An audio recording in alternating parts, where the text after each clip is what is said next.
뭐 내친김에 이제 이준석 이야기를 마무리해야 되니까 주변 사람들이 참 사연들이 참 많은 사람들이 많네요. 이준석 씨가 당내 경선에서 당선된 것에 대해서는 뭐 저는 여전히 고개를 좀 갸우뚱합니다. 선거 데이터가 정상적인 선거 데이터가 아니죠.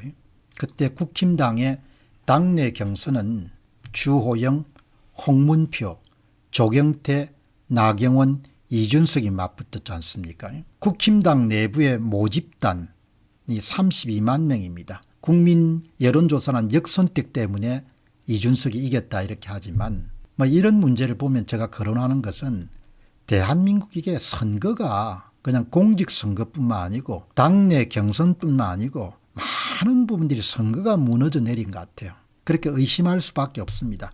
모집단이 32만 명입니다. 국민의힘의 무슨 뭐 책임당원이나 권리당원이나 이런 걸 다 합친 숫자겠죠.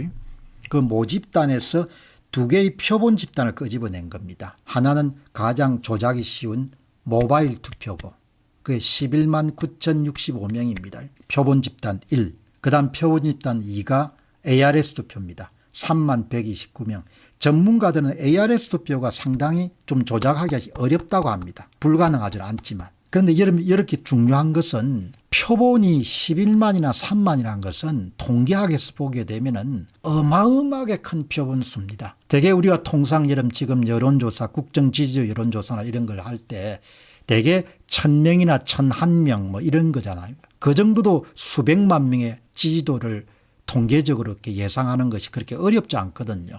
근데 모바일 투표에 11만이라든지 ARS 투표에 3만의 여러분들 투표에 참여했다는 것은 정확하게 통계학 법칙에 따르면은 모바일 투표의 후보별 지지도하고 ARS 투표의 후보별 지지도가 거의 같아야 됩니다. 같거나 아주 약간의 차이가 나거나 그게 통계학, 현대 통계학이 우리에게 명령하는 겁니다. 그런데 여러분이 지금 한번 보시기 바랍니다. 이게 여러분들 국힘당의 당내 경선 6월 달이었죠. 그게 끝나고 난 다음에 제가 쓴 기사입니다. 공데일리 신문에. 국민의힘 모바일 투표와 ARS 투표 득표율에서 유독 1위 이준석과 2위 나경원 후보들만 특별한 현상이 발생했다. 3위 4위권 후보에선 특이 현상이 발생하지 않았다. 감정이나 분위기 등은 주관적일 수 있지만 선거 결과를 담은 데이터만큼 냉정하게 일어난 사실을 정언해 줄 수 있는 것은 드물다. 국민의힘 당대표 선정 결과에 주목하게 된다. 여러분 여기 보시게 되면 주호영 후보, 조경태 후보, 홍문표 후보는 모바일 투표 득표율 빼기 ARS 투표 득표율이 다 오차범위 내입니다. 홍문표 마이너스 0.17, 조경태 플러스 0.39%, 주호영 마이너스 2.6%. 그러니까 예를 들어서 사전투표 득표율 빼기 당일투표 득표율과 마찬가지 이 차이값이 아주 작다는 이야기입니다. 그 나경원과 여러분 이준석 보기 바랍니다. 이런 숫자는 나올 수가 없거든요. 어마어마하게 큰 차이값입니다. 모바일 득표에서 이준석이 압도적으로 승리를 한 겁니다. 가장 조작이 쉬운 모바일 투표에서 10.92가 모바일 투표에 이준석 지지도가 높은 겁니다. 이거는 통계적으로 일어날 수 없는 특별한 현상입니다. 그러니까 이런 걸 보게 되면은 이제 공박사님 이제 그만하십시오 이렇게 하시는 분도 계시지만 이게 보통 심각한 문제가 아니라는 거예요. 대한민국의 선거가 아니라는 이야기입니다. 현대 통계학이 여러분 교과서뿐만 아니고 통계학의 근본 법칙을 다시 써도 나올 수 없는 결과들이 막 선거에서 나오는 겁니다. 모바일 득표율에 뭔가 손을 대지 않고서는 이렇게 큰 차이값이 나올 수가 없는 거예요. 마치 사전투표 득표율 빼기 당일투표 득표율에서 사전투표 득표율에 손을 대지 않고서는 이런 결과가 나올 수가 없는 겁니다. 그러니까 어떻게 보면 참 기가 찬 거예요. 그렇게 똑똑한 대한민국 국민들이 선거 데이터에서 이렇게 뭡니까 납득할 수 없고 기이하고 망측한 그런 결과들이 나왔음에도 불구하고 다 뭡니까 그냥 입을 다물고 희희낙낙하는 걸 보게 되면은 이 나라가 앞으로 어디로 갈지 납득할 수 없는 겁니다. 사전투표 득표율이 당일투표 득표율이 돼가지고 10% 15%다 이렇게 모든 투표소에 다 여러분들 특정 정당은 플러스 값이 나오고 특정 정당은 마이너스 15 마이너스 20 정도 마이너스 값이 나와도 다 헤헤헤헤 하는 겁니다. 참 기가 찬 거죠. 그러니 나라 사랑하는 마음에서 이거는 정상적인 선거가 아닙니다. 여러분 옛날에 이야기한 것을 왜 여기 여러분들 말씀드리는가 하니까 오늘 김소연 변호사가 또 특이한 것을 이야기하기 때문입니다.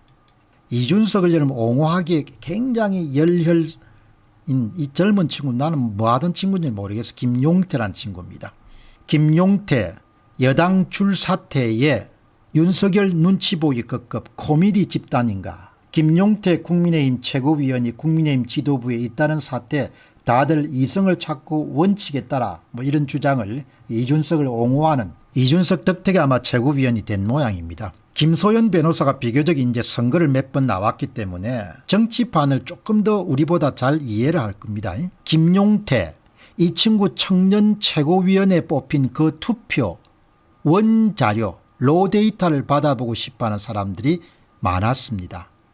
누군지도 모르는 애가 단지 이준석의 측근 이핵관이라는 이유로 압도적인 표를 받아서 청년 최고위원으로 뽑히자 청년 당원들 사이에서 말이 많았습니다. 당시 당원들 가운데 4만 4천 명인가 온라인 투표에 갑자기 반영하고 가중치 셈법 자기들끼리 순식간에 정한 대로 밀어붙이고 그때 국회의원 초선들은 감을 못 잡을 때였습니다. 청년이랍시고 김재섭 천하랍 같은 이준석 측근인 이핵관 비대위원 애들이 선대위에 들어가서 다 작업해 놓은 판에서 정해진 결과 얻어낸 것으로 보이는데 뭐가 저리 당당하다고 나불거리는지 이게 이제 오늘 김소연 변호사가 7월 31일 날 올린 겁니다.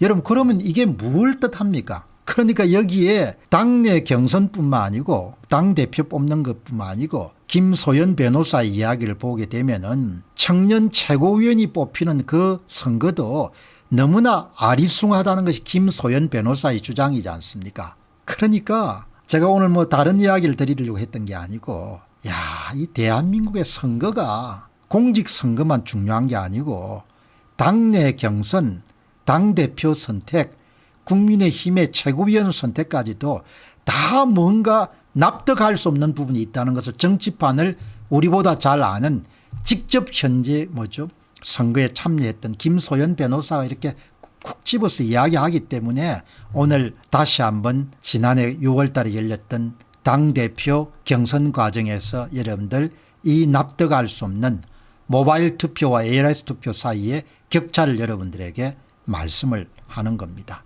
참 여러분 대한민국이 이래 가지고 되겠습니까? 좀 이따가는 애들 뭐 반장 선거도 어떻게 주물럭주물럭 하겠네요. 정말 공직선거뿐만 아니고 당내 경선에도 이렇게 문제가 많으니 이걸 어떻게 했으면 좋겠습니까? 참 딱합니다. 다시 보시죠. 이 내용을 보고 김소연 변호사 이렇게 올린 것을 보고 칼륜이라고 이렇게 선거 문제에 대해서 정말 전곡을 찌르는 발언을 많이 오신 분이 전형적인 부정선거 수법입니다. 이준석이 부정선거 이야기가 나오면 파르르 경기를 일으키는 이유 중에 하나입니다. 본인 자신은 물론이고 자기 부하들의 당대표 주요 당직 선출 과정이 검증이 쉽지 않은 교묘한 무슨 짓으로 이루어진 것을 누구보다 잘 아는 것이죠. 부정선거의 이 질곡을 벗어나지 않으면 윤석열 정부는 물론 대한민국의 미래는 암울합니다. 부정선거 특검을 위해 목소리를 모아주셔야 됩니다. 참 중요한 이야기죠. 선거가 이렇게 돼가지고 앞으로 어떻게 하겠습니까? 이런 이야기를 반복적으로 이야기하는 사람이 무슨 선거를 통해서 한자리 하려고 하는 욕심이 있으면 공 박사가 무슨 욕심이 있는 모양이다. 이렇게도 뭐 할 수 있겠죠.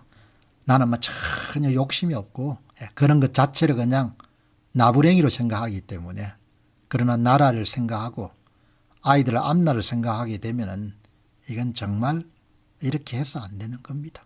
그 이야기를 칼륜님이 지적한 겁니다. 똑똑한 대한민국 사람들 좀 정신 차리시기 바랍니다. 이게 뭐 초등학생이런 반장 선거보다 못한 선거가 이렇게 당내 경선 공직선거에서 이루어지고 있으니까 뭐 말이 안 되는 거죠. 여러분들께 기독교로 보는 세계 역사란 책을 소개합니다. 세계 역사의 인물과 사건을 통해 드러난 문명, 종교, 철학 그리고 예술과 사상을 예리한 통찰력과 분석과 전망으로 독자를 한없는 상상의 세계로 초대합니다.